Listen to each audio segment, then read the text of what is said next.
Welcome back to the Beasley Finds channel. I'm a military veteran and solo content creator, making videos about travel, retirement, and living abroad. Subscribe if those topics interest you. The next two episodes will be a continuation of my series on Puerto Rico, with a special emphasis on the island of Culebra, a small paradise island off the east coast of the main island. This first video will focus more on how to get to Culebra, but I will let you know about some awesome places to visit, such as Flamenco Beach, and the location of another secret beach with really great snorkeling and easy access right from the shoreline. Stick around until the end for a realistic price breakdown of what a trip to this island will cost you. Okay, my friends, without further delay, let's begin our exploration of Culebra. Now, I don't want to waste your time on a top 10 list or anything like that, because those videos have been done and done again. Instead, let me tell you about the logistics of getting to Culebra and how to make arrangements for your trip. An important note is that you must buy a flight or a ferry ticket to get there. You may also want to get a vehicle to get around on the island, and I'll talk about that later on in the video. You can buy your ferry ticket in advance at PuertoRicoFerry.com. It's only a few dollars for an adult ticket. They set aside a certain number of tickets for online sale, and the rest can be purchased in person at the ferry terminal, which is located on the former Roosevelt Roads Naval Base. We've always purchased our round-trip tickets online, not at the ticket counter, but we've seen people doing it, so there may be tickets available even if they appear to be sold out online. If you have a bigger budget, then you might prefer a flight from San Juan to Culebra, which looks like it'll set you back about $100 for a one-way flight and $200 for a round trip. Depending on the day of week and time of year, it could be a few dollars cheaper. Now, you may decide to stay for a while on the main island before heading over to Culebra. If you do, then check out my Discover Puerto Rico video linked in the description for things to do near San Juan. But when you're ready for Culebra, you'll either catch your flight over to the island or arrange ground transportation to the ferry terminal at Ceiba. It's going to cost between $60 and $75 for an Uber or taxi, and should take you about an hour to get there. You can schedule an Uber the night before so that it arrives at your lodging at a specified time. If you don't use Uber, there are taxis and private drivers to the ferry as well. Ask your Airbnb host or someone at your hotel for a recommendation. Once at the ferry terminal, you will show the QR code from your ticket and head to the waiting area. If you have some time to kill before departure, there's a little cafe at the terminal where you can grab something to eat or drink. After boarding, the ferry ride will take about 50 minutes and you'll arrive at the port in Culebra. A few notes about the ferry is that some are passenger only, and some carry cargo or other vehicles as well. You can choose which to book online, and I believe the passenger only boats are a little faster. By the way, if you get motion sickness, you may want to take some Dramamine if the waves are high. On a couple of the ferry rides I've been on, people were throwing up, and they do provide motion sickness bags. Most people don't seem to be bothered by the waves or the motion, and it's never been too crazy of a boat ride. But some of us can get motion sickness, so do take precautions if that applies to you. After arriving in port and collecting your things, you'll be in the downtown area of Culebra, which is pretty small. But unless your lodging is nearby, you'll be needing transportation. If you're at a resort or something and you don't plan on exploring the island, you may just opt for a taxi ride to your accommodations. For me and my crew, we usually rent Jeeps, golf carts, or Suzuki mules for getting around the island. There are only a few rental companies on the island, such as Carlos Jeeps, Jerry's Jeeps, and Chaco's Broncos. These businesses aren't very competitively priced, so just pick the one that has the vehicle you prefer and try to share transportation costs if possible. Some of the vehicles can be reserved online, and others are in-person only rentals. It's about $120 a day for a four-wheel drive Jeep and maybe half that price for a golf cart.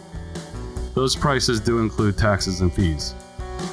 Note that U.S. citizens with liability coverage on their auto insurance can decline the supplemental liability insurance because your policy should cover you while in U.S. territories such as Puerto Rico. But international drivers may be required to get the supplemental insurance for about $15 a day. I know this is a lot of information to absorb, and if you're getting some value from the video, please do give it a like and subscribe to support the channel. Thank you.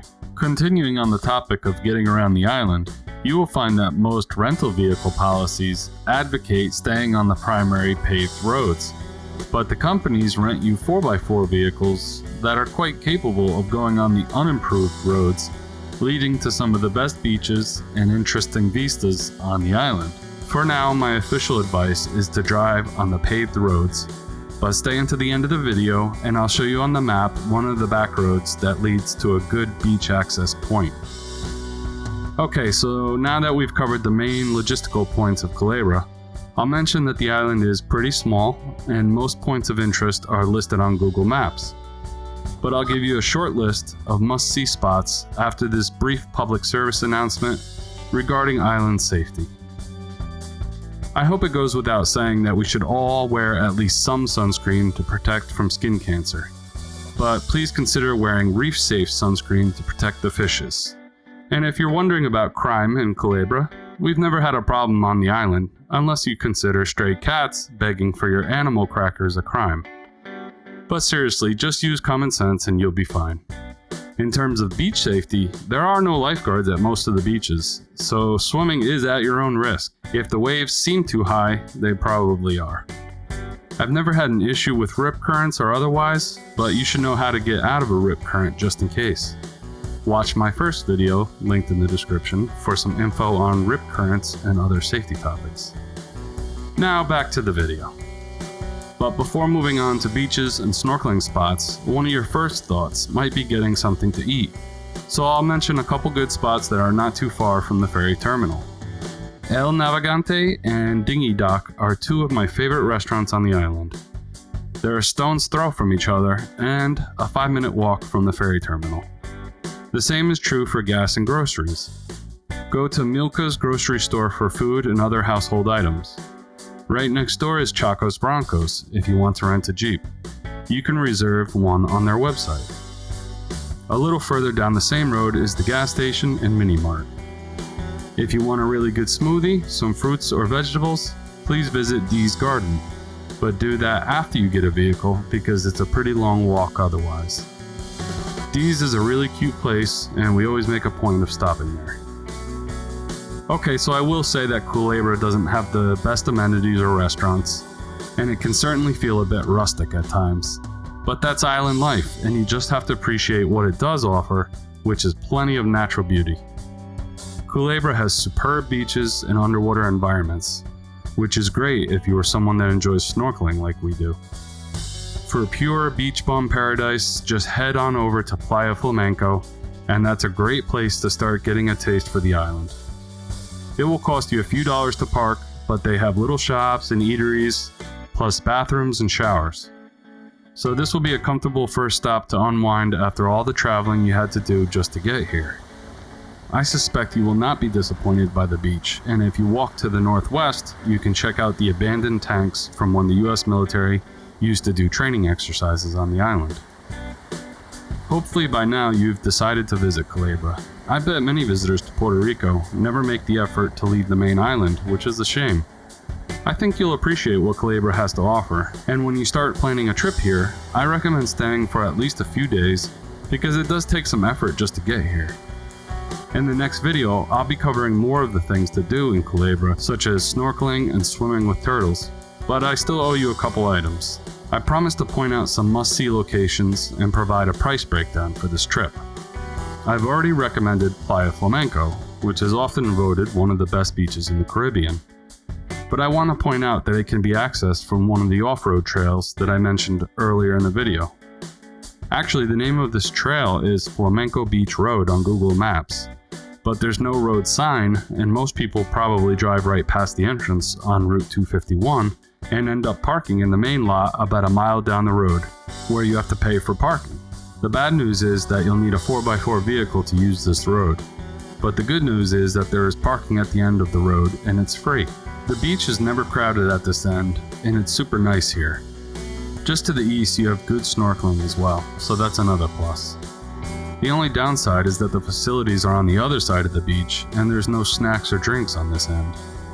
So pack a cooler and enjoy having the beach mostly to yourselves if you decide to go here.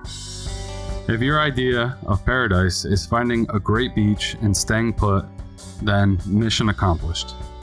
But if you're looking for a little adventure, then grab your beach things and head over to the paid parking lot for Playa Flamenco. Yes, that's the other side with bathrooms and facilities opposite from where the free parking is. You will have to pay to park here, but you'll have access to Playa Flamenco and a secret beach called Playa Carlos Rosario. Actually, the beach isn't secret because it's listed on Google Maps, but the trail to this beach isn't advertised and you have to head to the back left side of the parking lot and slip past a bit of fence to access it. I don't think this is illegal or anything, and I've been told by lifelong residents of the island that the trail actually used to be a road. In any case, bring some bug spray and sturdy walking shoes and follow the trail down to the peninsula you see here on the map. It's about 0.75 miles one way and 1.5 miles round trip. Actually, you can see the trail on the satellite imagery, so you really can't get lost if you have a cell phone with you. At the end, you will have two spectacular beaches to enjoy. There are no lifeguards here, and in many cases, no people at all, so swim at your own risk. Playa Tamarindo Grande is very calm and shallow, so you should be very safe swimming here. There are good coral formations right next to shore and lots of colorful fish. Now, Carlos Rosario has more wave action, and there are huge coral formations off the coast here, so the surf can be a little more challenging. The last beach I'll mention is where my favorite snorkeling location is. The name is Playa Melones. You can leave your car in the parking lot at Melones Beach and you'll be a few short steps to the water. Off to the right, you have very healthy coral and amazing underwater animals to observe, such as manta rays, sea anemones, and octopi, to name just a few. In the next video, I'll discuss more specifics about beaches, snorkeling, and cool places to go, but I owe you one more item before wrapping up. Here is the price breakdown I promised at the beginning of the video. This cost is for a couple, but you can easily figure out what it would be for the number of people in your group. You should budget $150 for round-trip Ubers between San Juan and the ferry terminal, $10 for ferry tickets, $110 a day for a Jeep, $80 a day for meals, and $175 a night for lodging. For 5 nights, you're looking at a grand total of about $1,000 per person. If you want to save money, just add 2 more people to the trip, which you could easily do because most lodgings have extra rooms and the Jeeps fit up to 5 people. With a group of 4, you're looking at around $600 per person versus $1,000. So despite being a bit on the pricey side, a group of 4 sharing the costs could have a very nice 5-day trip to Culebra for around $2,400. Not a bad deal in my opinion. I want to thank you for watching until the end of the video, and please don't forget to subscribe so you won't miss part 2. Thank you for watching the Beasley Finds channel, and take care.